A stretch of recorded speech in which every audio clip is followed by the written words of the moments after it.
Hello everyone, thank you for being here tonight. My topic for today is The Empire Comes Home, the death of liberty, the rise of the security state and censorship, and trying to show how this is in fact a function of the policies that the central government engages in particular war. So, briefly, I'm going to talk about how this process unfolded in U.S. history going all the way back to the 1790s, and show how it accelerated during major conflicts and culminating in the post-9/11 era. Along the way, I'll also mention a few authors you can readily read and find out a great deal more information about this process. People like Robert Higgs and James Bamford, for example. And a theme to keep in mind as we go along here, then, is how pretended emergency in the name of national security is used to justify enhancing the power and prerogative of the state, a process aptly summarized in the famous dictum, war is the health of the state.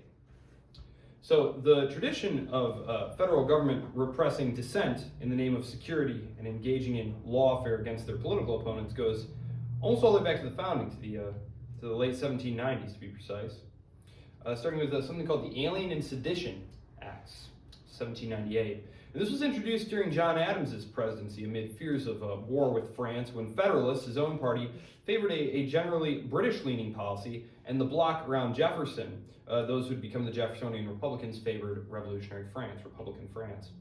These laws criminalized criticism of the federal government, and they were used to target Democratic Republicans, and set an early precedent for the suppression of dissent in times of perceived national security threats. This was actually, the Alien and Sedition Acts were actually a series of 4 laws that were passed by a Federalist-controlled Congress, and they were justified, of course, as a means of protecting national security.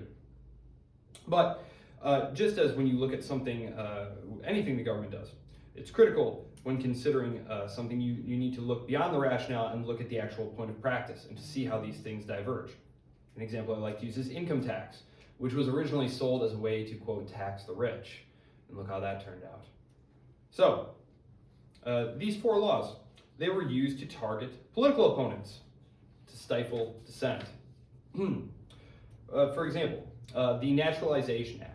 This act increased the residency requirement for U.S. citizenship from 5 years to 14 and targeted immigrants, many of whom, newly arriving in the United States, tended to support the Democratic Republicans and their platform of expansion and land distribution.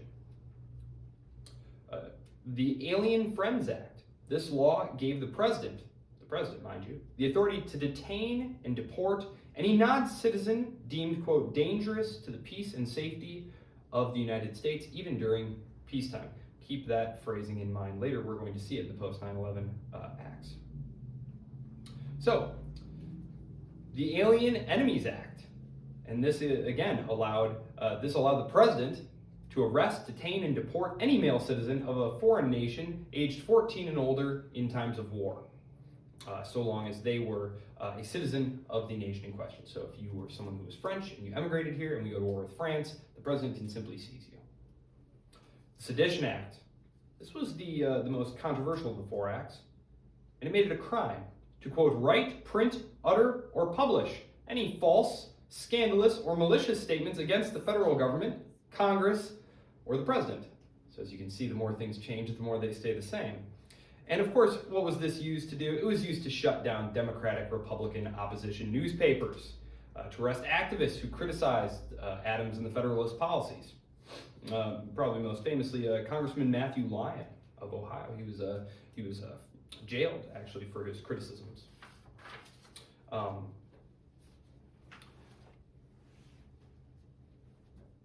Next for your consideration, one thing you should know, however, is that the Alien Enemies Act remains part of U.S. law.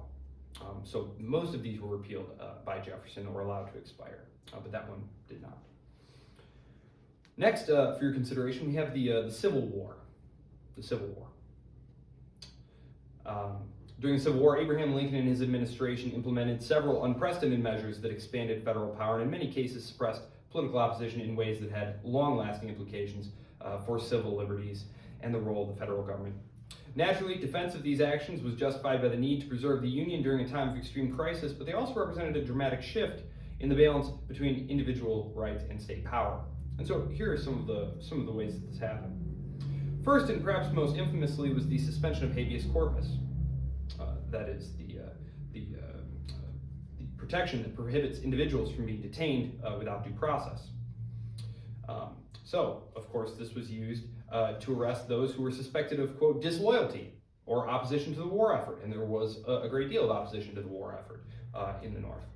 These were Confederate sympathizers, people who did not believe in the cause of the federal government. These were known as Copperheads. Teddy Roosevelt's family was actually very famous Copperheads from New York. The Supreme Court, in Ex parte Merryman, 1861, the same year, ruled that Lincoln did not have the constitutional authority to suspend habeas corpus without Congress. So that's interesting that Congress could suspend habeas corpus in the mind of that particular court. But anyway, Lincoln ignored their decision, claiming that extraordinary wartime circumstances justified his actions. Echoing Andrew Jackson, the attitude of a president confronted with a court decision they didn't like was precisely thus, that the court had made its decision, now let it enforce it. This is a theme we'll see repeated as we continue on. Suppression of the press. Lincoln's administration aggressively suppressed newspapers that were critical of the war effort. The New York World, the Chicago Times, in all over 300 papers were shut down, and many of the editors were arrested. Targeting political opposition. Many were arrested, held without trial under the suspension of habeas corpus. Clement Vallandigham, he was the Ohio congressman, yes. He had been arrested, and he eventually is exiled, actually, to the Confederacy, only for opposing the war and for asking for peace. And then there was the draft.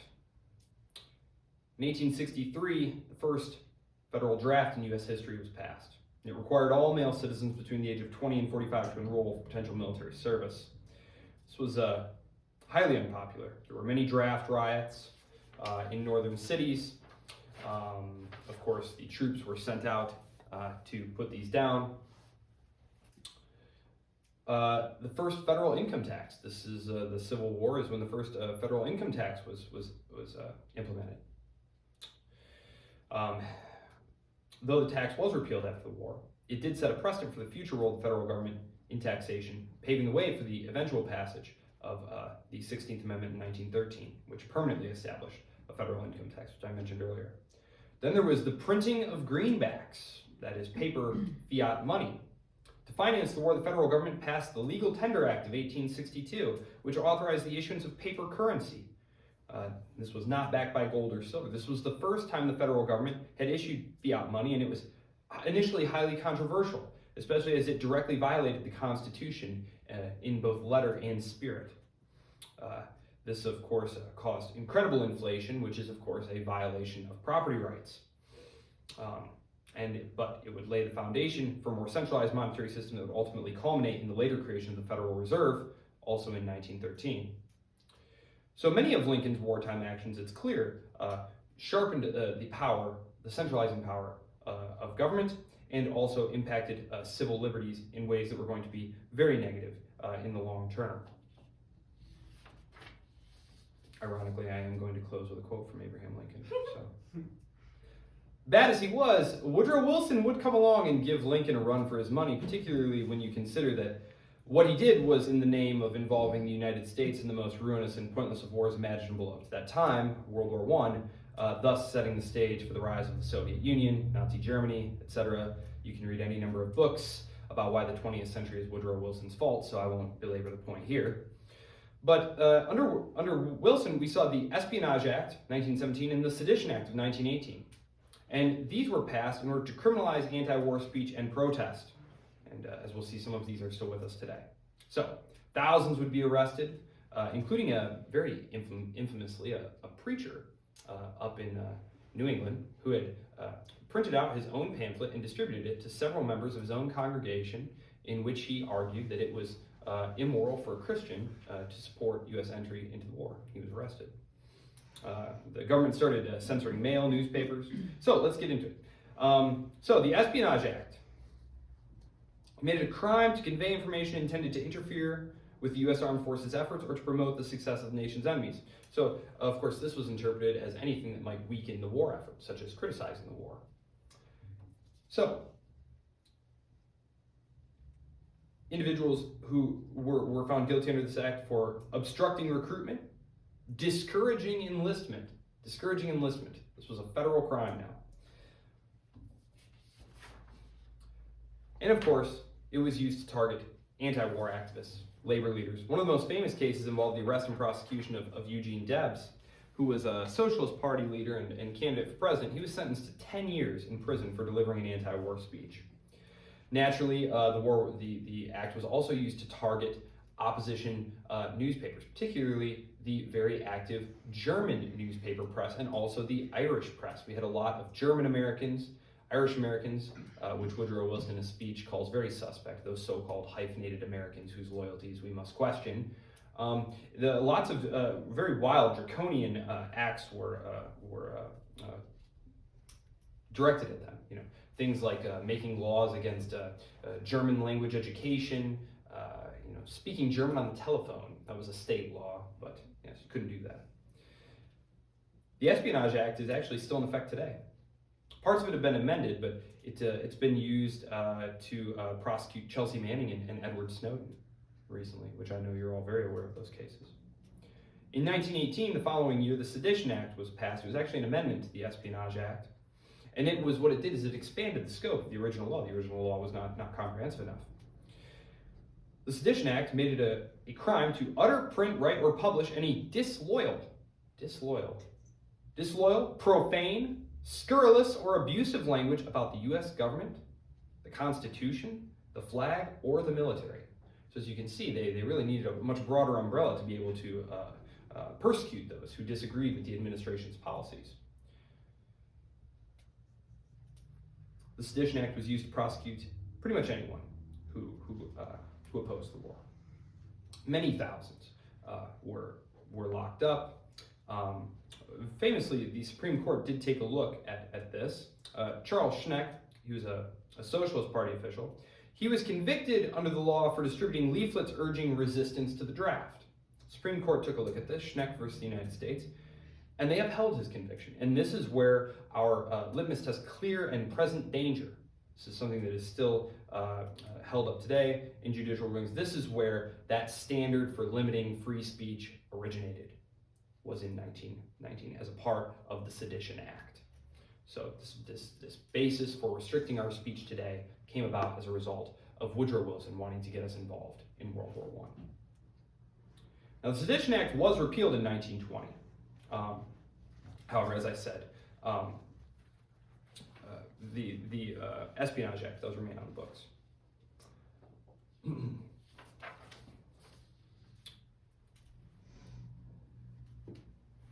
This legacy of censorship was to feed directly into the first Red Scare.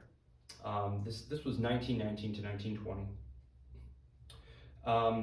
Essentially what happened here is Woodrow Wilson let the Justice Department and its enforcement arm, the newly created FBI, off its leash, empowering people like young J. Edgar Hoover and A. Mitchell Palmer to do pretty much whatever they wanted, conducting warrantless surveillance, mass arrest, deportation without due process, using fear of communism to justify this expansion of state surveillance and repression of political dissent.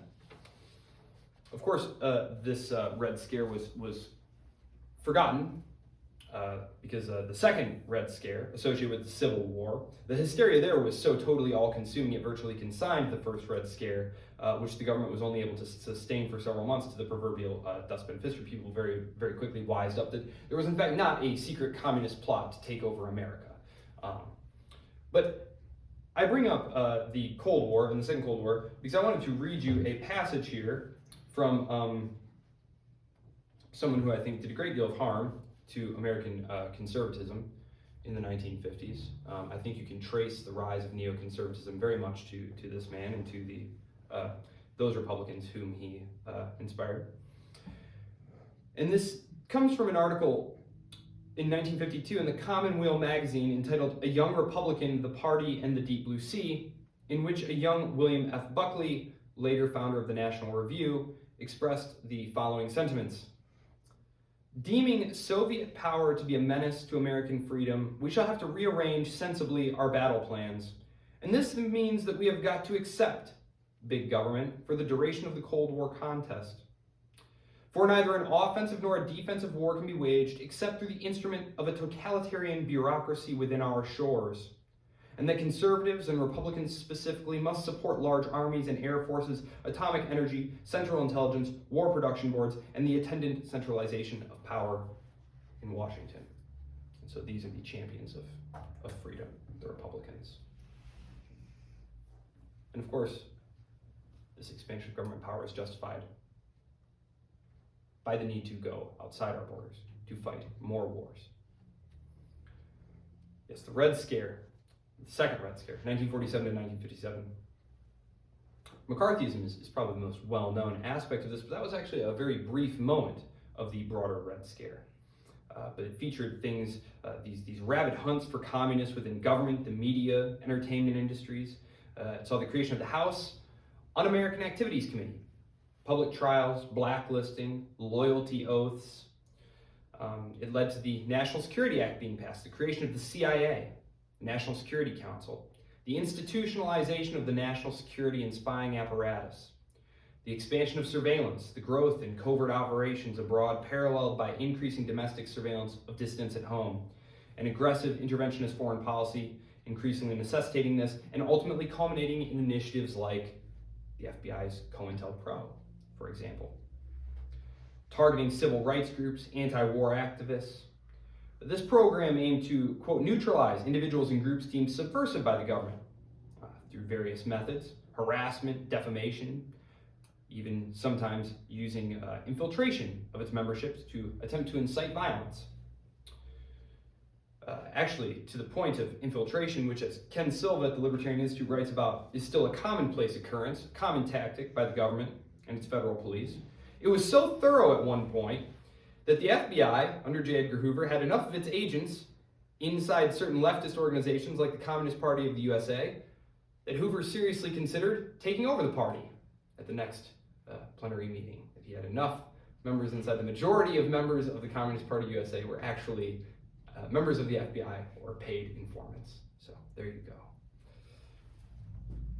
These and other abuses were finally exposed during a series of congressional inquiries that are generally today just grouped under the heading of the Church Committee, because it was chaired by Senator Frank Church of Idaho.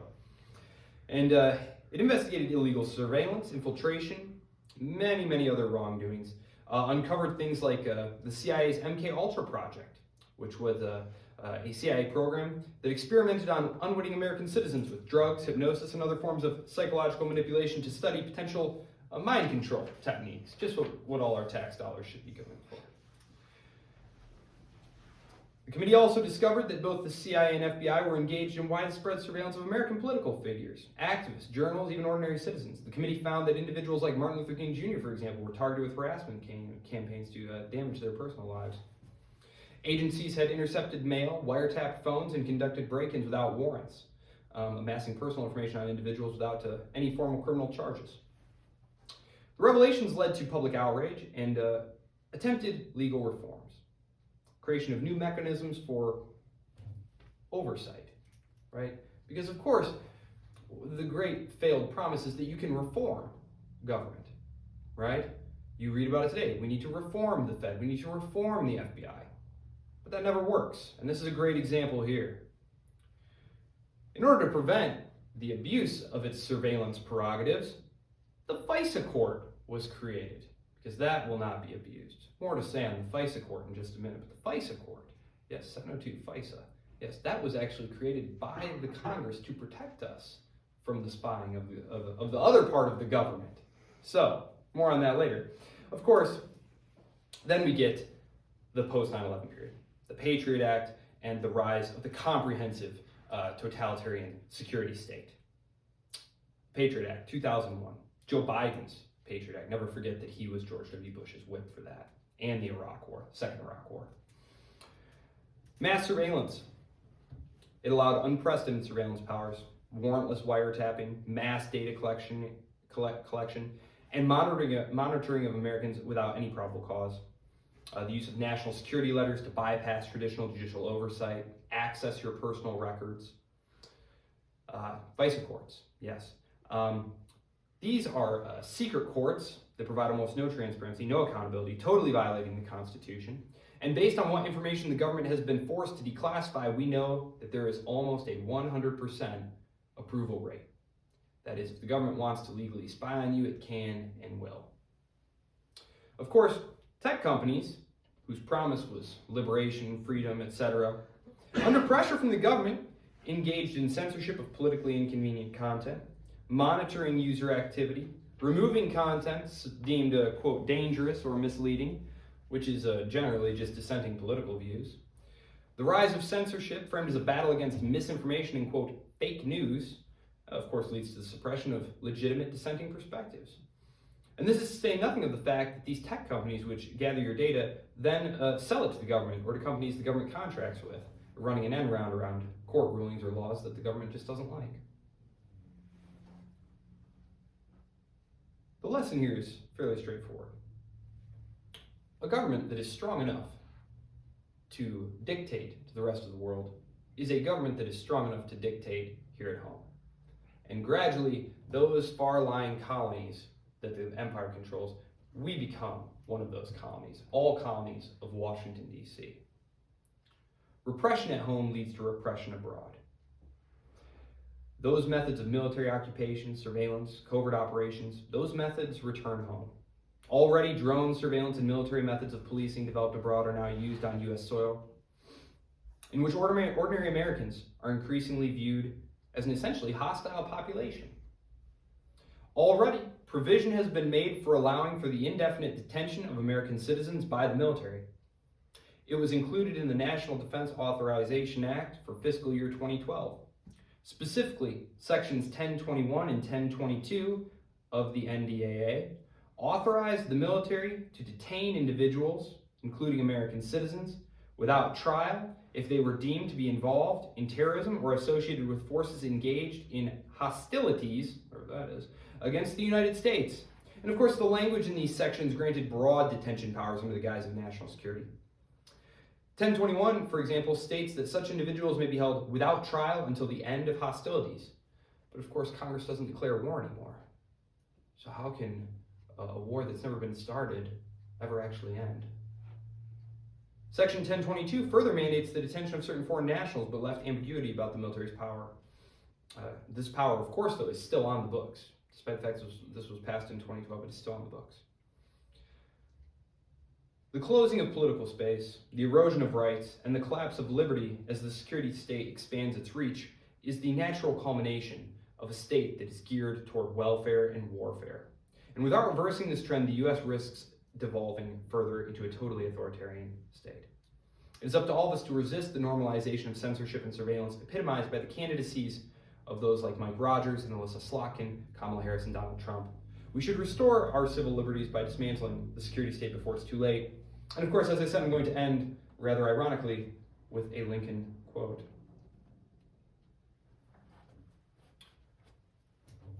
Shall we expect some transatlantic military giant to step the ocean and crush us at a blow? Never. All the armies of Europe, Asia, and Africa combined, with all the treasure of the earth in their military chest, with a Bonaparte for a commander, could not by force take a drink from the Ohio or make a track upon the Blue Ridge in a trial of 1,000 years. At what point, then, is the approach of danger to be expected? I answer, if it ever reach us, it must spring up amongst us. It cannot come from abroad. If destruction be our lot, we must ourselves be its author and finisher. As a nation of free men, we will live forever or die by suicide. Thank you.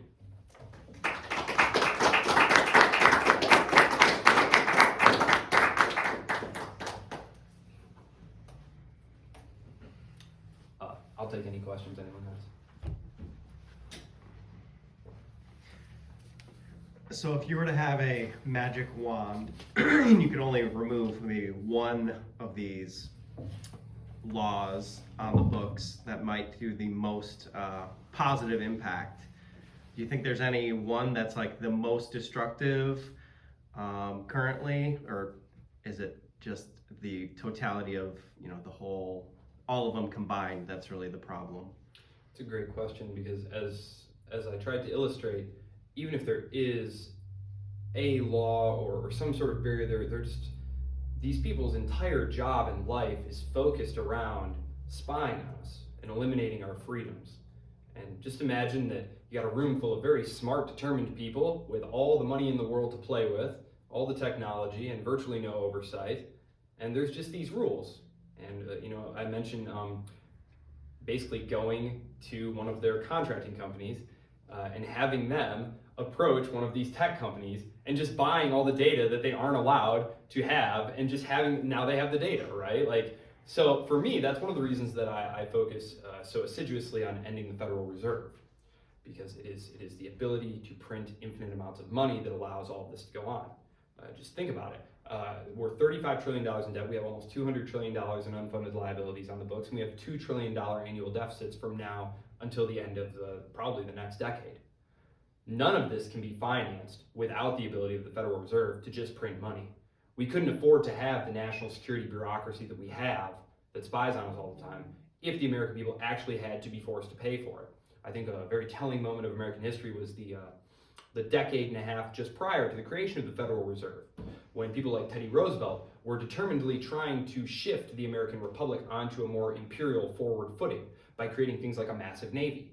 And it was like pulling teeth getting money from Congress, because you actually had to get Congress to vote to tax, right now, its own constituents to pay for this stuff. And it was virtually impossible to do. Only the tremendous force of Teddy Roosevelt and very determined politicking by some close allies was able to scrape together enough money to get that stuff done. And again, it's little wonder, with the printing press at their disposal, all of this stuff is just allowed to run on autopilot. You don't need to make tough decisions. The government will just run itself. Has anyone noticed that we haven't had a functional president in quite some time now? And yet the country just keeps running itself, right? Because the permanent state, the bureaucracy runs everything. So I don't know that there's one single law or even one single agency that eliminating that one single thing would really help, because it is a systematic problem, essentially. So. Off the top of your head, just spitballing here, could you think of anything more permanent than a temporary government measure or wartime power? Yeah. No. No, I am a big believer that I'm one of those people who believes that by reading the ancient Greeks, you pretty much find all the possible variations of human experience and all of the sort of eternal truths that our limited species can produce. And one of the things that they took to be totally obvious was that power only seeks to increase its own power. And it was something that every intelligent observer understood. And so the idea that you can grant the government a little bit of power or something like that is completely ridiculous. And even the idea of a constitution is problematic, because what we find throughout history is that constitutions, which are ironclad laws that don't let the government do something, what happens in a time of crisis? Thrown out the window, right? All the way back to the Roman Republic, right? And this is what led the German legal theorist Carl Schmitt to basically say that this was all just a facade. His doctrine of the state of emergency, like just the government will always try to contrive an emergency if all you need is an emergency to get rid of the Constitution. So it's why we're always in very grave danger, even when it's from like Iran. What's Iran going to do to us, So, but of course they really want a war with Iran, so we'll see. But Mike Rogers really wants a war with Iran. I read his statements the other day. He's very scared, I don't know. Maybe he doesn't know where Iran is on a map. Maybe he thinks it's near Florida. I don't know.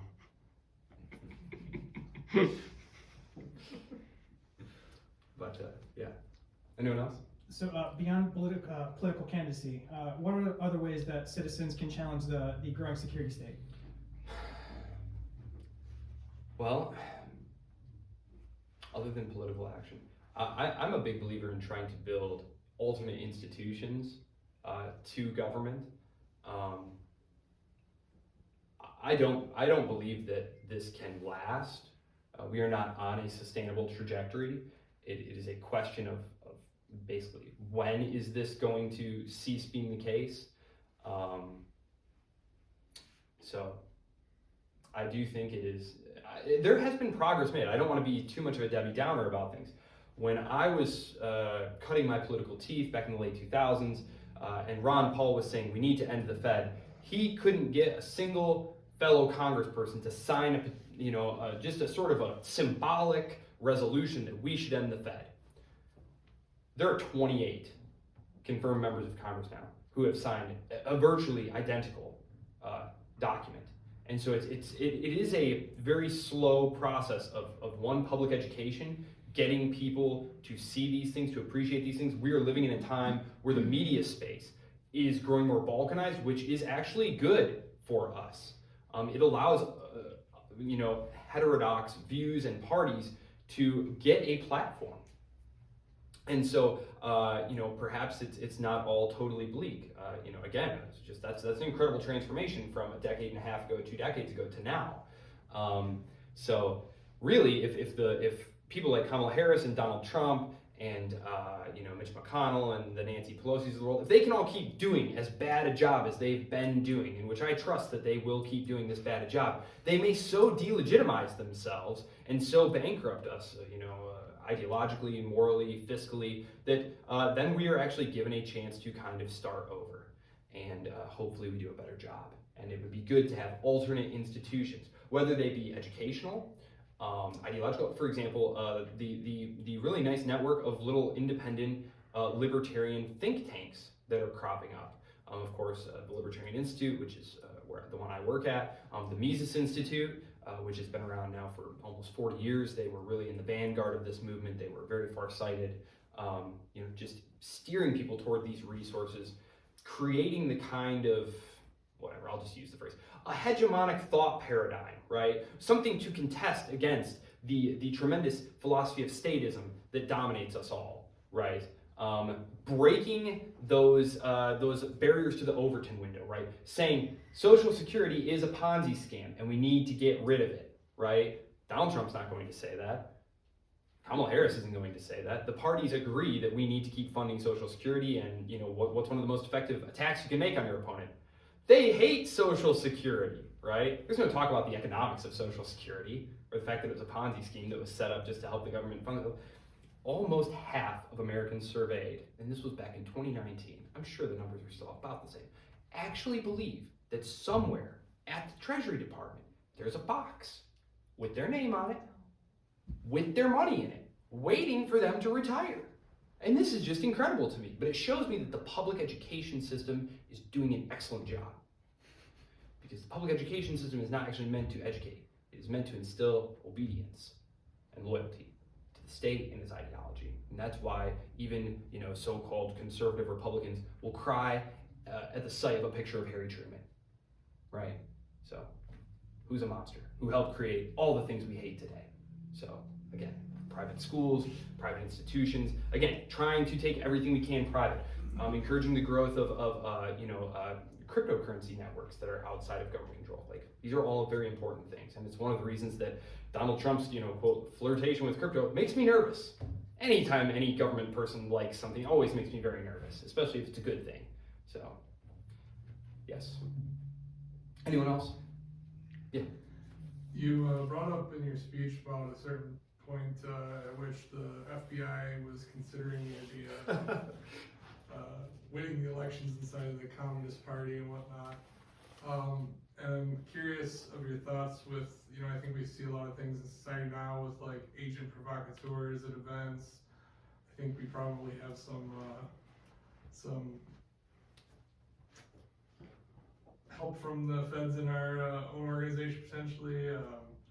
And how do you balance that with they're constantly trying to attack, opposition and bringing those efforts back and ramping up potentially with kind of the optimistic outlook from, the last couple things you talked about there.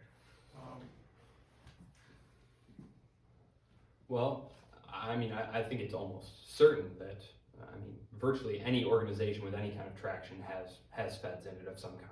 I would be shocked if there weren't.